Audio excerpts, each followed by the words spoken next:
بسم اللہ الرحمن الرحیم۔ رب اشرح لی صدری ویسر لی امری واحلل عقدۃ من لسانی یفقہوا قولی۔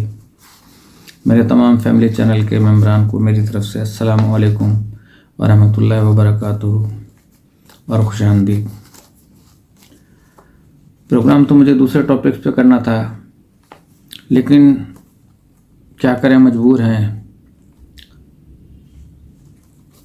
کہ سہا بھی نہیں جاتا اور چپ رہا بھی نہیں جاتا۔ تو جب دنیا میں قرآن پاک کو جلایا جا رہا تھا اور اسلام کو دقیانوسی قرار دیا جا رہا تھا، تب علی کے بیٹے نے لباس مذہبی میں دنیا کے سب سے بڑے پلیٹ فارم پر، یعنی یونائٹڈ نیشن میں، قرآن کو ہاتھوں سے اٹھایا، چوما، اور اس کے بعد انہوں نے ہاتھ میں اٹھا کے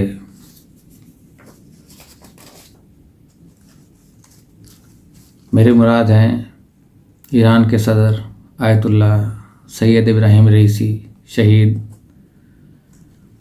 تو انہوں نے اقوام متحدہ کے اجلاس میں اپنے خطاب کے دوران قرآن کو ہاتھ میں بلند کرتے فرمایا تھا کہ جو چیز بشریت کی روشن مستقبل کی ضامن ہے وہ ان اعلیٰ اقدار پر توجہ ہے جو انسان کو کمال اور کرامت کی طرف لے جاتی ہے، اور خداوند عالم کے کمال سے بہتر کیا چیز ہے؟ انسانیت اور اعلیٰ انسانی اقدار کی تعریف کر سکتی ہے؟ انہوں نے آخری آسمانی کتاب کی حیثیت سے قرآن کریم کی اعلیٰ تعلیمات کی طرف اشارہ کرتے ہوئے کہا کہ جو قرآن کریم نے عقائد کی توہین سے روکا ہے، کہ قرآن کریم نے عقائد کی توہین سے روکا ہے اور ادیان کے احترام کو رسول خدا کا احترام قرار دیا ہے۔ مغربی دنیا میں قرآن کریم کی توہین کے تازہ تر واقعات ڈنمارک، فرانس میں اس وقت ہوئے تھے۔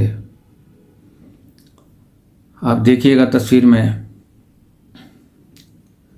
تو ان کی طرف اشارہ کرتے ہوئے کہا کہ یہ پہلا موقع نہیں ہے جب انہوں نے کلام خدا کو نظر آتش کیا ہے، اور یہ سمجھتے ہیں کہ وہ صدائے ملکوتی کو ہمیشہ کے لیے خاموش کر دیں گے، لیکن انسانی معاشروں کے لیے اعلیٰ قرآنی تعلیمات کبھی بھی نظر آتش نہیں ہو سکتی، اور توہین و تحریف کو کی سلگتی ہوئی آگ بے بس حقیقت ہو جائے گی، اس لیے کہ یہ ایک ابدی کلام ہے، قیامت تک رہنے والا ہے، اور اس کو کسی کی طاقت نہیں ہے کہ جو ختم کر سکے۔ ببانگ دہل انہوں نے کہا تھا، اور قرآن کی اور ان کی آیات کا دفاع کرتے ہوئے اور دین اسلام کا دفاع کرتے ہوئے،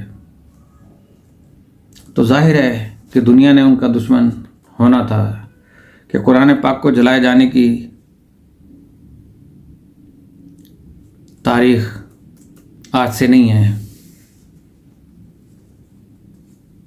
یہ تاریخ بہت پرانی ہے، لیکن وہ میں آپ کو بتاؤں گا کہ جب امام حسین علیہ الصلوۃ والسلام اور ان کے رفقا کو شہید کر دیا گیا تھا، اور یزید نے اپنے فوجیوں کو مدینے کو حلال کر دیا تھا 3 دن کے لیے، کہ وہ جو چاہے کرتے پھریں، خانہ کعبہ پہ سنگ باری بھی کی گئی، اور کربلا کے میدان میں قرآن شریف کو نظر آتش بھی کیا گیا۔ اب ان کی شہادت کے موقع پر ایک مذہب اہل بیت کا لبادہ اڑے اور گلے میں انگریزوں کا پٹا ڈال کر جو مغلظات اور توہین مذہب اہل بیت کی ہے اور صہیونی قوتوں کا پالتو کتا جس طرح آل رسول کا نام لے کر اپنے کو پیشوا ثابت کر رہا ہے اور سادہ لو لا علم حضرات اس کے جھانسے میں آ گئے ہیں، وہ اللہ سے توبہ کریں اور اس کی پناہ مانگیں، کیونکہ اس بدبخت نے توبہ نہیں کرنی کہ یہ وہ مسلمان نہیں ہے۔ ایک ہیمفرے نامی کتاب ہے، وہ اگر کہیں مل جائے تو آپ اس کو ضرور ملاحظہ کیجیے گا۔ یہ اس ہیمفرے کی کتاب کا ایک کردار ہے جو کہ عیسائی النسل تھا، اور اس کو انہوں نے پوری عربی قرآن شریف پہ عبور حاصل کر کے اہل سنت کا بھی ایک عالم بنایا، اہل تشیع کا بھی ایک عالم بنایا، اور پھر اس کے بعد ان کو ان علاقوں میں بھیج دیا گیا۔ اسی طریقے سے یہ، کیونکہ ہمیشہ اس کے گلے میں جو ہے نا وہ پٹا باندھا رہتا ہے، تو اور نسل یزیدی فوج سے ہے اس کا سلسلہ ملتا ہے وہیں سے۔ وہاں بھی امام حسین علیہ السلام اور ان کی آل کو شہید کر کے یزیدی قوتوں نے جشن منایا تھا۔ نعوذ باللہ، میں اس سے تو تقابلی جائزہ دے ہی نہیں سکتا اس واقعے کا۔ وہ ایک عظیم واقعہ تھا، لیکن میں نسل کی بات کر رہا ہوں کہ سلسلہ کہاں سے چلا اور آج تک کیسے چلتا چلا آیا۔ 3 سلسلے میں آپ کو بیان کروں گا، اور انشاءاللہ میں چاہتا ہوں کہ کم سے کم وقت میں آپ کو وہ سلسلے بیان کر دوں۔ اس کی نسل نے یہاں خوشیاں منائیں، منہ تو کالا کر دیا ہے اللہ رب العزت نے اس کا۔ کسی نہ کسی نے کس انداز میں مرنا ہے یہ کسی کو کیا پتا، اس اللہ یاری کو کیا پتا۔ اس کا نام بھی دھوکہ دینے کے لیے یہودیوں نے اللہ یاری رکھا اور اپنا پٹا گلے میں پہنا دیا، کہ جس طرح کتے کو پہنایا جاتا ہے، تو پھر اس کا حق نمک تو اس نے ادا کرنا ہے، کرتا رہے گا وہ۔ اور انگریزی لباس میں خود کو مفتی اور مراجع سمجھ رہا ہے، اور مراجعت کو گالیاں بھی دے رہا ہے۔ تو سوچے ذرا کہ تم جن کتاب کا حوالہ دے رہے ہو وہ کتابیں کس نے لکھی ہیں، ان کی تم کیسے مان رہے ہو جب کوئی مراجع ہے ہی نہیں؟ اور جب تم چلے جاؤ گے اس دنیا سے تو پھر کیا ہوگا؟ پھر تمہارے جیسے جاہل پیدا ہوں گے، بلکہ بھجوائے جائیں گے یہاں پر۔ تو ملاحظہ فرمائیں۔ ابراہیم رئیسی یہ بہت ہی خبیث آدمی تھا۔ یہ اس کا ہیلی کاپٹر جو ہے گر گیا، تو خامنی صاحب نے کچھ وہ سراغ رسان کتے ہوتے ہیں نا، جنگل میں گر گیا، سراغ رسان کتوں کو بھیج دیا اس کے پیچھے کہ اس کے لاشے کو پکڑ کے لے کے آئے۔ تو امام رضا علیہ السلام کی ابو ولادت کے موقع پر الحمدللہ رب العالمین ایک منحوس اور یہ بہت ہی جاہل ان پڑھ آدمی تھا، اس کو فارسی پڑھنا بھی نہیں آتا تھا، اس کو قاضی القضات بنا دیا، صدر بنا دیا خامنی نے۔ اب اس کو مارا کس نے؟ مجھے تو یہی لگتا ہے کہ یہ اب پتہ چلے نا کہ وہ اس کو زندہ بھی ہے یا نہیں ہے، ابھی تو نہیں پتہ چلا۔ کتے بھیجے نا خامنی نے اس کو پکڑنے کے لیے، اس کا لاشا نکالنے کے لیے۔ وہ جو کتے ہوتے ہیں نا سون کے اس کا لاشا کہاں گر گیا؟ وہ اب وہاں پہ تو رات کا ٹائم ہے، وہاں پہ جنگل میں رات کو شاید ہو سکتا کتے ڈھونڈ لیں اس کو، نہیں تو صبح اس کو پتہ چل جائے گا نا صبح تک۔ تو یہاں پر ہم نے مرجعیت کی کمر توڑ دی ہے، ولایت فقیہ کی کمر توڑ دی ہے۔ مرجعیت نہ صرف باطل ہے بلکہ یہ کفر باللہ ہے۔ مخالفین کے پاس نامردی کے علاوہ کچھ بھی نہیں ہے۔ خبر آئی کہ اس ملعون کا، اس مردود کا، بصر بن ارطاد، اس قاتل کا جو جہاز گر گیا، میں دیکھیں عزیزوں، میں اس کے موت پہ نہیں ہنس رہا تھا، ویسے مجھے حق ہنسوں، مجھے خوشی ہوتی ہے جس دن خامنی کی موت کا خبر بھی آئے گا تو میں قہقہے لگاؤں گا، خوش ہو جاؤں گا، انشاءاللہ جشن مناؤں گا۔ لیکن میں اس بات پہ ہنس رہا تھا کیونکہ اس وقت، کیونکہ آپ لوگ فارسی میڈیا نہیں پڑھتے نا، فارسی میڈیا کا آپ کو پتہ نہیں ہے، اکثر لوگ آپ فارسی نہیں جانتے۔ اس وقت خبر یہ آیا تھا کہ خامنی صاحب کے ان کے پیچھے ان کی لاشیں ڈھونڈنے کے لیے کتے بھیجیں، تو اس پہ مجھے ہنسی آئی تھی۔ تو اس کو ان لوگوں نے بنایا ہے کلپ بنا کے، دیکھو اس کے موت، ایک سید کے موت پہ ہنس رہا ہے۔ جی ہاں، میں اس کے موت پہ خوش ہوں اور بڑی فخر سے خوش ہوں. اور میں ان لوگوں کو, کیونکہ میں ان کو بدترین دشمن اہل بیت علیہ السلام سمجھتا ہوں, بدترین کافر سمجھتا ہوں. اس کی وجہ کیا ہے میرے عزیز؟ اس کی وجہ کیوں ایسا ہے, کیوں میں ان کو ایسا سمجھتا ہوں؟ اس کی وجہ یہ ہے کہ ملاحظہ کریں میرے عزیزوں کہ میں بہت اختصار کے ساتھ آپ کی خدمت میں عرض کرتا ہوں. یہ شخص ہے خمینی. یہ کون ہے؟ خمینی. یہ شخص اور اس جیسے کتے. پھر خامنئی مر گیا, خمینی مر گیا, خامنئی صاحب آ گئے. ان کا بھی یہی ادعا ہے کہ یہ کیا ہے؟ یہ وہی اختیارات جو امام امیر المؤمنین علیہ السلام کہتے ہیں, وہی اختیارات اس کے پاس ہیں, بلکہ اس سے بھی زیادہ. یہ بھی توحید کو تعطیل کر سکتا ہے, توحید کو تعطیل کر سکتا ہے, تو اللہ کی الوہیت کو, نماز کو حرام کر سکتا ہے, روزے کو. باہر اس کے ہاتھ میں سب کچھ ہے بھائی. اور جو اس کی مخالفت کرے وہ کافر ہے, مرتد ہے, محدور الدم ہے. ان کا یہ عقیدہ ہے. اور اس کا کون تھا؟ اس کا جو مخالفت کرے, چاہے وہ علماء میں سے, چاہے صالحین میں سے ہو, چاہے عوام میں سے ہو, اللہ جانتا ہے. میں آپ کو بتاؤں کہ یہ کتنا خبیث آدمی تھا, کتنا کتا تھا یہ ابراہیم رئیسی, کیسا سور تھا یہ. اللہ لعنت کرے اس کے قبر پر, اللہ لعنت کرے اس کو, اس ملعون کو. کہتے ہیں ابو بکر عمر کو آپ اشارہ کنایے سے بھی کچھ کہیں, جیل میں ڈال دیتے ہیں آپ کو, کیونکہ یہ کہتے ہیں کہ وحدت واجب ہے اور جماعت عمریہ کے ساتھ یہ ان کے مقدسات کو آپ کچھ نہیں کہہ سکتے. اسی بنا پر اس بیچارے کو جیل میں ڈالا تھا, اس پہ کیس چلایا تھا. شناخت کریں, یہ ابو بکر عمر کو کچھ کہے. یہ مخصوص ہے مولویوں کے لیے, یہ علماء کے لیے ایک برانچ ہے ان کا پاس, دادگاہ حویجہ اس کو بولتے ہیں. یہ خامنئی کے ہاتھ ہیں خون میں رنگے ہوئے علماء کا گلا دبانے کے لیے, اس کو بولتے ہیں دادگاہ حویجہ. ایک کتا مرا ہے, ایک سور مرا ہے,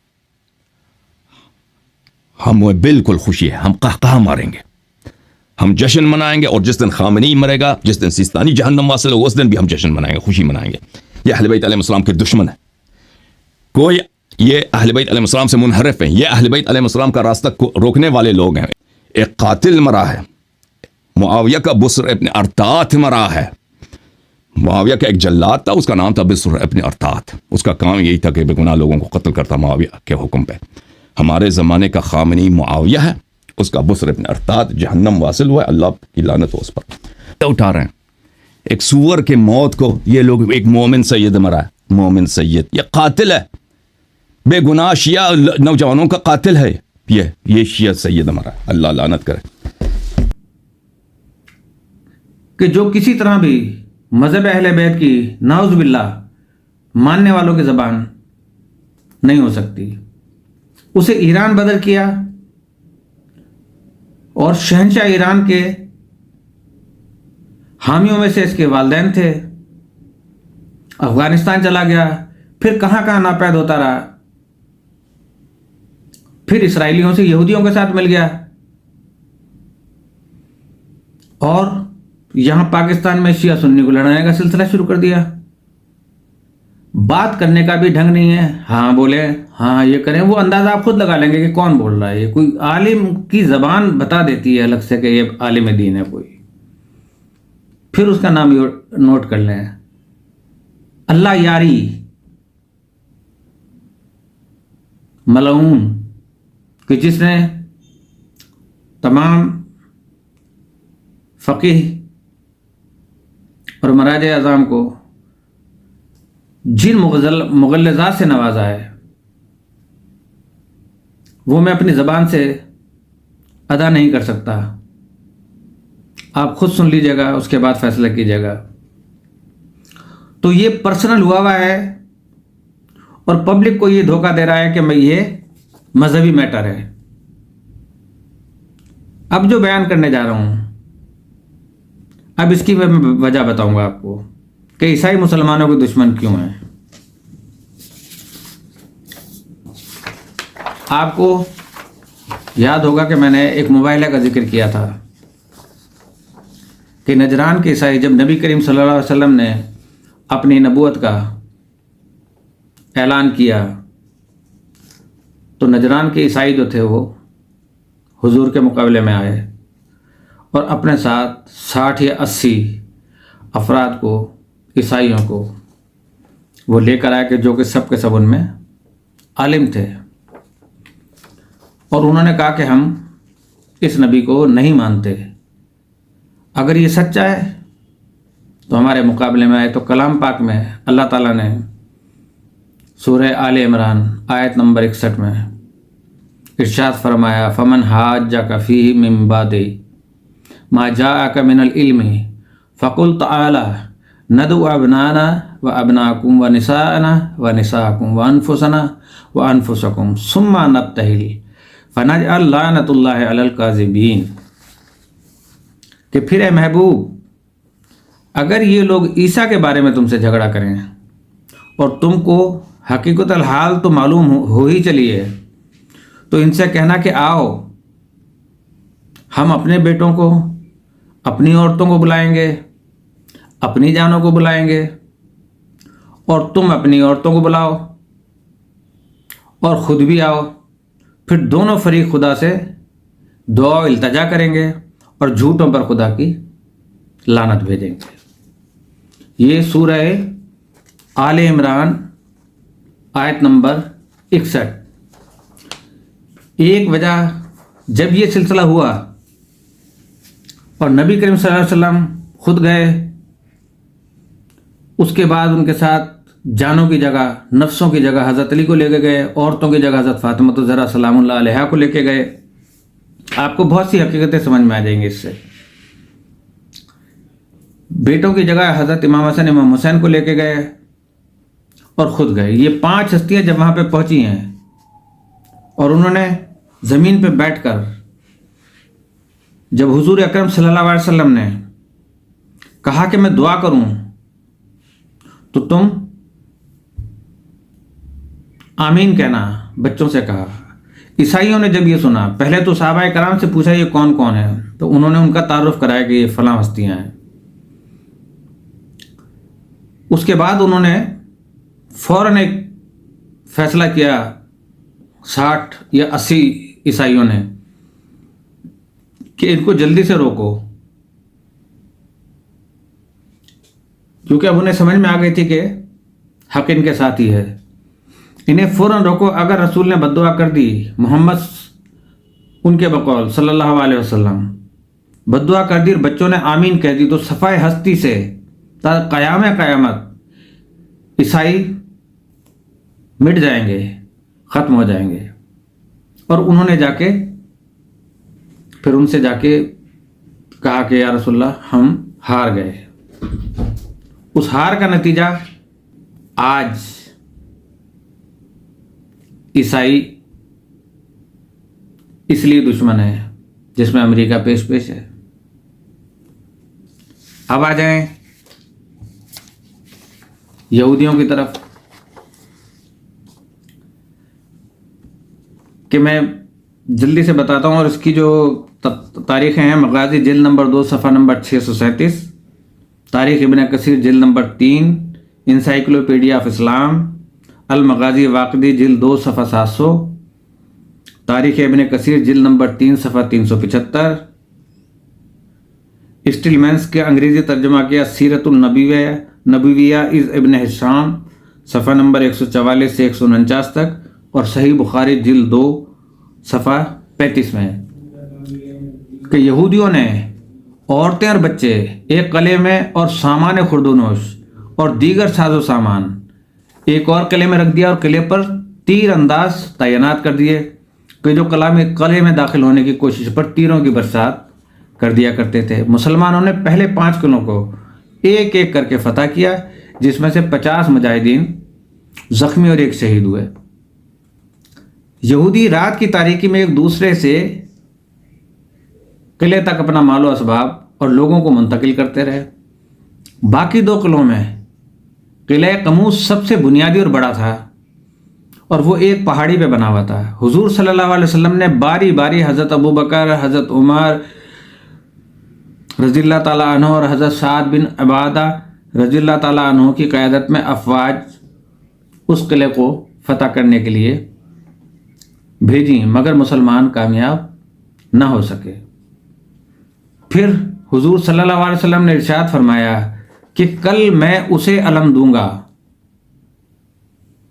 جو اللہ اور اس کے رسول سے محبت کرتا ہے اور اللہ اور اس کا رسول اس سے محبت کرتا ہے. وہ شکست کھانے والا اور بھاگنے والا نہیں ہے.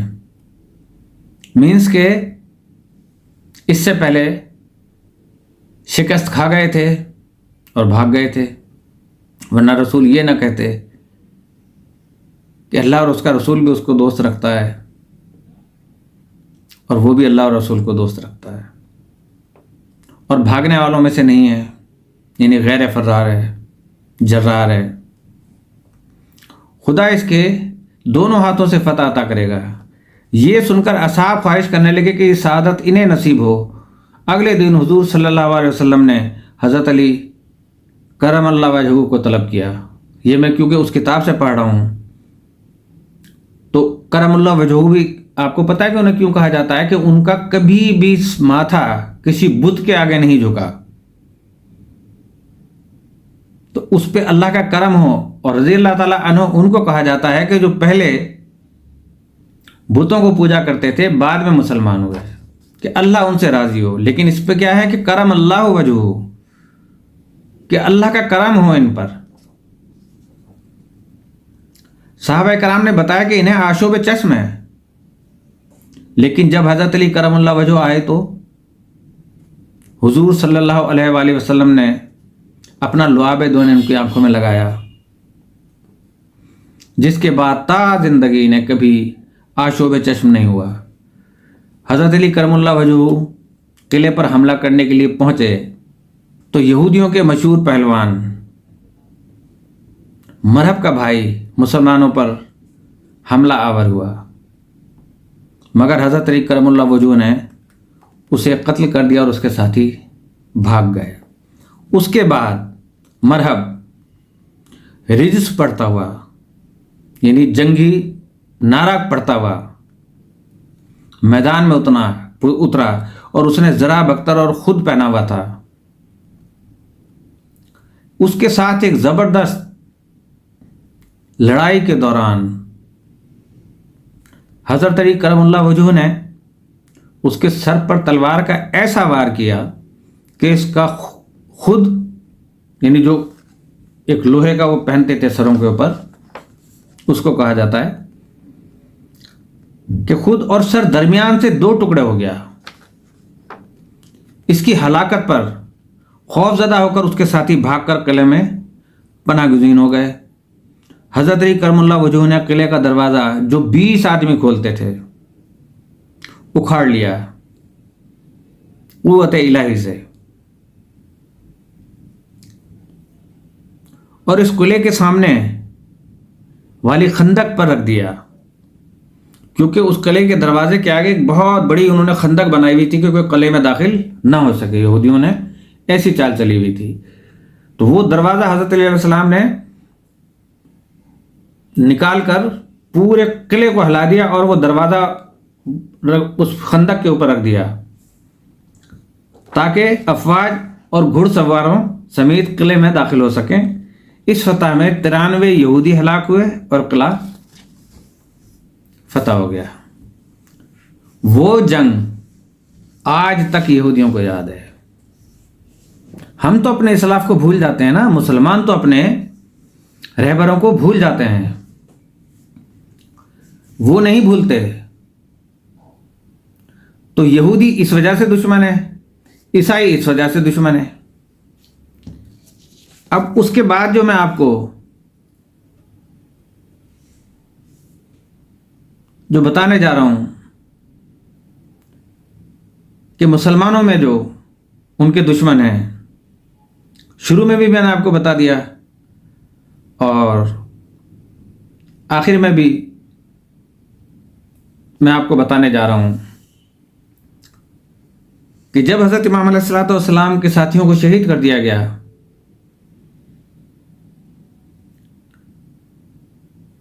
تو اس کے بعد جو تھے وہ ظالم خیموں کی طرف بڑھے کہ مال و اسباب لوٹیں، لیکن جس خیمے میں جاتے تھے تو انہیں وہاں پہ قرآن شریف کے سوا کچھ نہیں ملتا تھا. کہا کہ ہم سونے جمع کرنے والے نہیں ہیں، ہمارے پاس دولتیں جمع نہیں ہوتی، ہمارے پاس قرآن شریف ہے، ہم قرآن شریف کے ساتھ ہیں. اسی لیے رسول اکرم صلی اللہ علیہ وسلم نے فرمایا تھا کہ علی مال قرآن، قرآن مال علی. علی قرآن کے ساتھ ہے، قرآن علی کے ساتھ ہے. علی مال حق، حق مال علی. تو اس کے بعد مسلمانوں میں سے تو وہ اللہ یاری وہ تو چلا گیا یہودیوں کی طرف، اور اب مسلمانیت کی بھیس میں ان تکفیری قوتوں کی ترجمانی کر رہا ہے کہ اب ہوئے تم جو دوست جس کے، دشمن اس کا آسما کیوں ہو، اور صاف چھپتے بھی نہیں، سامنے آتے بھی نہیں. اے اللہ یاری، تو اپنے ان تفکیری جو پاکستان میں ہیں ان کا مکمل ساتھ دے رہا ہے، اور اہل بیت کا نام لے کر اپنے آپ کو مفتی اعظم سمجھ رہا ہے. انگریز کا کتا ہے جو اس کے گلے میں انہوں نے پٹا باندھا ہے، اور اپنے آپ کو مفتی سمجھتے ہوئے ایسی دعائیں پڑھتا ہے. اتنی دعائیں تو نیتن یاہو کو بھی آتی ہوں گی، بلکہ اس سے بھی زیادہ. انہوں نے بڑی ریسرچ کی اسلام پر. تو نے بھی جو ہے نا اسلام کو بہت وہیں کے مدرسوں سے سیکھا ہے، لہذا آپ اس کی بھی جو ہے نا یہ دیکھ لیں کہ آج ان کی شہادت پر جو جشن منایا جا رہا ہے اور ان کو وہ مغلظات اور گالیاں دی جا رہی ہیں، وہ اس بات کا منہ بولتا ثبوت ہیں کہ شہدائے بدر کا بدلہ، کہ جب امام حسن علیہ السلام اور ان کے ساتھیوں کا قافلہ شام پہنچا یزید کے دربار میں، تو اس نے اس وقت یہی کہا تھا کہ آج میں نے شہدائے بدر کا بدلہ لے لیا. 313 لوگ تھے شہدائے بدر میں. کس نے شہید کیا تھا انہیں؟ یہ کس نے یعنی ہلاک کیا تھا، جہنم واصل کیا تھا؟ وہ سب یزید کے آباء و اجداد تھے. اس لیے وہ طبقہ آج بھی مخالفت کر رہا ہے، صرف اس لیے کہ ان کا تعلق اہل بیت سے ہے. جہاں اہل بیت کا نام آئے گا ان کے منہ ٹیڑھے ہو جائیں گے. اللہ یاری کو بھی آپ نے ہنستے ہوئے نہیں دیکھا ہوگا کبھی. وہ اس لیے نہیں ہنستا کہ کہیں اہل بیت کی رمق اس میں نہ آ جائے ان کے یعنی کردار کی، کہ یہ تو بہت اخلاق والا بندہ ہے، لیکن اس نے وہی یزیدی کردار ادا کرنا ہے اور بولنا شروع کرتا ہے تو پھر کسی کی سنتا نہیں. جاہل مطلق مردہ انسان مردوں کو نامرد کہہ رہا ہے، نامرد ہو کر. ذلت کا نشان ہو تم. تو میرے سامعین، میرے حاضرین، میرے ناظرین، میرے فیملی ممبرز کے، وہ فیملی چینل کے میرے ساتھیوں، آج یہ دیکھ کے برداشت کر لیں، اگر کوئی اس میں آپ کو ایسی چیز نظر آ جائے کہ جو حقیقت سے دور تر بھی ہو، تو میں اس کا جواب دینے کے لیے حاضر ہوں اور اپنا گلا بھی کٹانے کے لیے تیار ہوں کہ ایسے بدبختوں کو جب تک ہم اپنے رسی نہیں پہنائیں گے گلے کے اندر ان کے، اور ان کا پٹا ان کے گلے سے نہیں کھینچیں گے اور ان کو سننا نہیں چھوڑیں گے، تو اس وقت تک آپ یقین جانیں کہ مذہب اہل بیت کو یہ لوگ نقصان پہنچاتے رہیں گے. لیکن انشاءاللہ تعالی جس طرح اللہ پاک قرآن شریف کی حفاظت فرما رہا ہے، اسی طرح آل علی کی، آل ابو طالب کی اولاد کو بھی اسی طرح تحفظ دے گا، اس لیے کہ قرآن ان کے ساتھ ہے وہ قرآن کے ساتھ ہیں. تو اہل بیت کرام ہمیشہ یہی درس دیتے رہے اپنے کردار سے اور اخلاق سے کہ دشمن کی موت پہ بھی خوشی نہ منانا. لیکن یہ کس قسم کا انسان ہے؟ یہاں سے اس نے اپنا اصل مذہب ظاہر کر دیا. پھر بھی آپ لوگ، بہت حیرت ہوتی ہے یار، آپ لوگ با علم ہیں، اللہ تعالیٰ نے آپ کو اشرف المخلوقات میں سے بنایا ہے اور آپ کو علم دیا ہے، عقل دی ہے، آپ اس سے کام نہیں لیتے. تو اسی کے ساتھ آج میں اجازت چاہوں گا، اور تھوڑا سا کل نماز جنازہ کا پورا وہ نہیں دکھا سکا تھا سیشن، آج ہلکا سا شروع میں وہ سیشن آپ کو دکھاؤں گا. تو دیکھیے کہ کتنے اس میں افراد ہیں اور کتنی خواتین اس کے اندر ہیں. و یار وفادار و ولایت مدعیسی امام جمعه محبوب و معتبر تبریز و وزیر امور خارجه مجاهد و فعال و استاندار انقلابی و متدین آذربایجان شرقی.